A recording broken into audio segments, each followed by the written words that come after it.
일관성과 타당성 이 두 가지 개념은 논리학에 있어서도 매우 중요한 개념이기도 하고, 특히 일관성과 관련되는 게 이제 양립 가능하다라는 개념 있잖아요. 양립 가능과 불가능은 논리학에서 그렇게 쓰는 개념은 아니기 때문에, 먼저 일관성 개념이라는 거는 두 가지 방향에서 사용이 됩니다. 첫 번째는 A, B를 어떤 문장이라고 할 때 이 A와 B라는 문장이 문장 간의 관계로서 두 문장이 서로 일관적인가 비일관적인가, 그 관계로서 또 얘기가 되죠. 이 두 문장 간의 관계로 얘기를 할 때 이제 양립 가능한가 가능하지 않은가, 그것도 보통은 이제 두 문장의 관계에서 또 사용이 되곤 있고요. 근데 일관성이라는 말은 논리학적으로 갔을 경우에는 어떤 여러 개의 문장들의 묶음들이 실제로 일관적인가, 그러니까 단순히 두 가지 문장이 아니라 A, B, C, D 이런 여러 문장들이 있을 거 아니에요.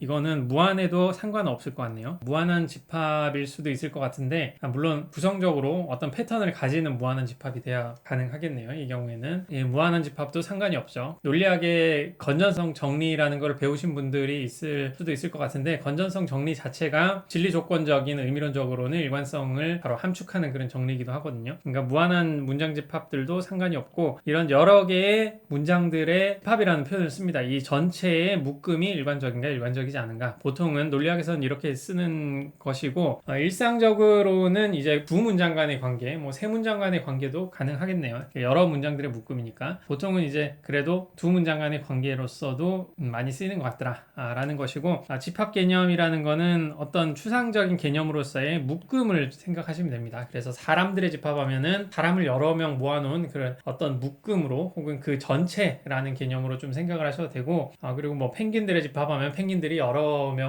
마리 있는 그런 묶음을 생각하시면 되겠죠. 거칠게는 그렇게 집합은 이제 전체나 묶음으로 생각하시면 되고, 그렇게 봤을 때 여러분들이 다음으로 알아야 될 거는, 이제 집합을 말하고 있는 표현이 이런 식으로 괄호를 적어서 그 안에 대상들을 하나씩 이렇게 적는 거, 그래서 이 EBS 캐릭터들의 집합을 적을 수가 있는 거죠. 이러면은 집합 안에는 5명의 캐릭터가 있다는 것이 되고, 이 집합 개념과 함께 이 집합 안에 어떤 원소가 있다, 이거를 표현하기 위해 가지고 뭐뭐가 뭐뭐의 원소이다 라는 is a member of 이라는 표현을 쓰는데, 이게 뭐 고등학교 때 배워보셨을 것 같아요. 이런 입실론 표현을 써가지고 표현을 하죠. 그래서 이 집합 안에 뿡뿡이란 대상이 존재한다, 이런 식으로 적는 것이고, 그리고 하나 추가로는 따옴표, 우리 이미 배웠죠. 여기 뿡뿡이에 이렇게 따옴표를 하면은 뿡뿡이를 지시하는 어떤 이름이 되는데, 뿡뿡이를 가지고 있는 집합에 이렇게 따옴표를 하면 이게 뿡뿡이가 아니라는 겁니다. 이 뿡뿡이만 가지고 있는 그 집합이지만, 뿡뿡이야 뿡뿡이를 가지고 있는 집합은 전혀 다른 집합이에요. 그런 식으로 생각을 해주시면 되고, 나중에 또 말씀을 드릴 텐데, 집합이라는 그 자체도 뿡뿡이와 같은 대상입니다. 그래서 우리 수업에서는 AB 이렇게 적으시면은, AB는 지금 문장이잖아요. 우리가 문장이라고 명명하고 사용하고 있는 기호인데, EBS 캐릭터들의 집합을 A로 이런 식으로 적으면은 문장과 좀 기호를 혼동해서 잘못 쓰시는 게 되거든요. 그러니까 뭐 이렇게까지 엄밀하게 제가 따지지는 않겠지만, 집합을 쓰실 때는 좀 기호를 달리 이렇게 쓰신다든가, 여러 가지 표현들 있잖아요. 그 이탈릭 문자도 있고, 이런 걸로 쓰신다든가, 아니면은 나중에 수로 논리 하시면 좀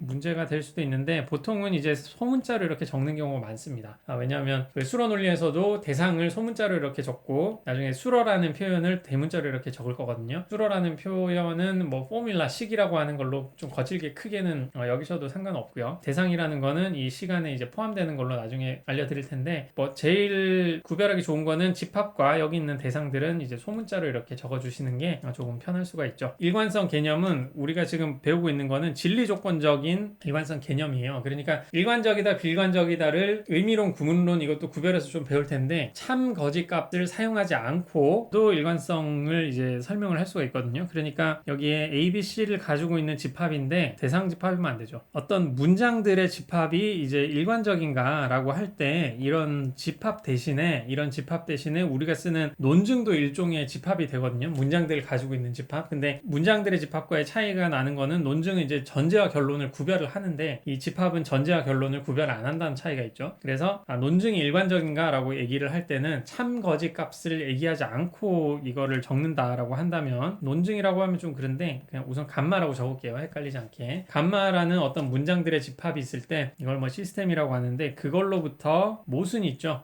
모순이 도출되지 않는다. 그러니까 지금 도출이라고 표현한 거는 의미론적 개념이 아니고 진리조건적인 개념이 아닌 거예요. 이 개념으로 쓰지 않았을 때 일관성을 표현하는 방식은 이런 겁니다. 이 기호는 항상 거짓이라고 했죠. 그래서 모순이라고도 했고, 이 문장들의 집합으로부터 시스템상으로 나중에 자연 연역이라는 걸 배울 때 그 규칙들에 의해서 이 모순이 도출되지 않는다라는 식으로도 일관성이 규정이 가능합니다. 이런 식으로도 규정이 가능한데 문장 집합 A1에서 ANB까지에 있는 이 집합들이 이 경우에는 무한 집합도 가능한데 웬만하면 유한 집합 그것만 고려를 할 때 이런 문장들이 있을 때 이게 진리 조건적으로 일관적이다라고 하는 거는 여기에 있는 모든 문장들이 참인 진리 조건적 해석이 있다. 뭐 여러분들이 가능 세계라고 하든 그냥 케이스라고 하든 이 전체 문장을 진리표로 그려봤을 때 전부 다 TTT라고 그릴 수 있는 그런 케이스가 하나라도 있다. 전부 다 그런 게 아니에요. 타당성은 전제가 이제 참일 때 결론이 참인이 모든 경우에 결론이 무조건 참여해야 되는 뭐 그런 건데 그게 아니라 진리표 그렸을 때 전부 다 참인 경우가 하나라도 있으면 돼요. 여기 있다라고 얘기하고 있죠. 적어도 하나죠. 이거는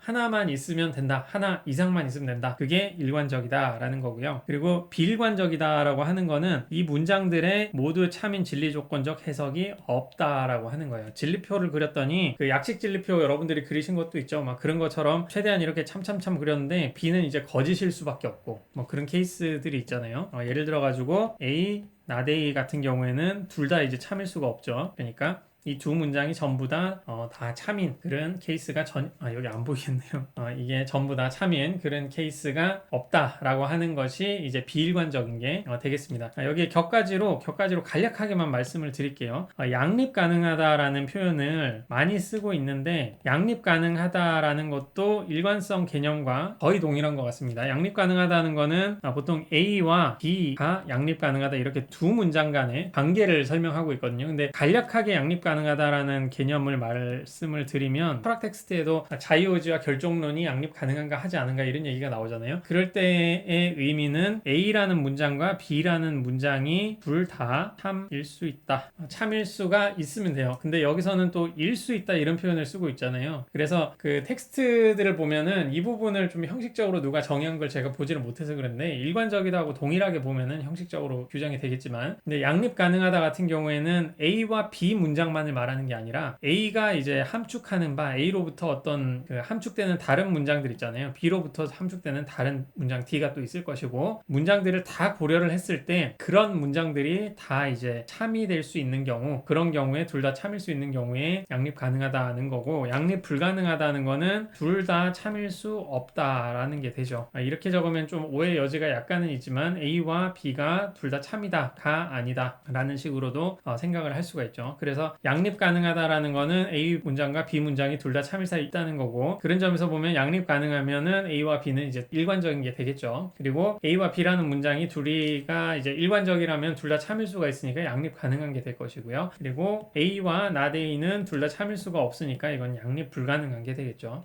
그리고 이거는 비일관적인 게 되고 양립 가능하다와 일관적이다, 비일관적이다, 양립 불가능하다 이게 차이가 나는 거는 일관적이다, 비일관적이다는 좀 형식적 개념이라 가지고 그 문장 자체에 대해서 좀 얘기를 하고 있는데 양립 가능하다, 양립 불가능하다는 텍스트 상으로 보면은 이 두 문장이 함축하고 있는 바가 둘 다 참이 될 수 있는지 그런 것까지를 다 포함하는 것 같습니다. 양립 가능하다 이런 거는